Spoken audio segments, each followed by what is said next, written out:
మీరు ఈవిడ్ని సోషల్ మీడియాలో సుభాష్ చంద్రబోస్ పక్కన చూసే ఉంటారు.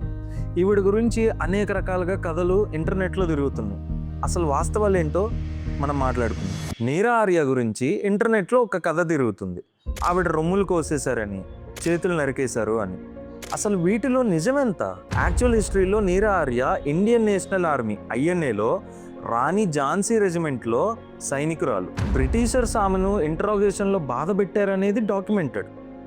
కానీ ఆమె బాడీ పార్ట్స్ కట్ చేశారనేది ఏ పుస్తకంలో లేదు, ఏ డాక్యుమెంట్స్లో లేవు, అండ్ ఎక్కడ విట్నెస్ కూడా లేదు. మరి ఇవన్నీ ఎక్కడి నుంచి వచ్చాయి? సోషల్ మీడియా పేట్రియాటిజం, వ్యూస్ కోసం తయారైన ఫేక్ ట్రాజడీ. నిజమైన నీరా ఆర్య గ్రేట్నెస్కి ఈ ఎగ్జాగరేషన్ ఏం అవసరం లేదు. బ్రిటిష్ ఆఫీసర్స్ ఇంటరాగేషన్లో ఒక్క మాట కూడా ఒప్పుకోకుండా నిలబడిన ధైర్యం ఆమెది. అదే ఆమె అసలు శక్తి. అలాంటి ఆవిడికి ఈ ఫేక్ ట్రాజడీలు ఎందుకు? కాబట్టి ఈ రొమ్ములు చేతులు కోసిన కథలు వినగానే ఎమోషనల్గా కాకుండా మైండ్తో ఆలోచిద్దాం. మేము ఇస్తున్న కంటెంట్ మీకు జెన్యూన్గా ఇన్ఫర్మేటివ్గా అనిపిస్తే వెంటనే మా సోషల్ మీడియా హ్యాండిల్స్ అన్నీ ఫాలో అవ్వండి. Thank you.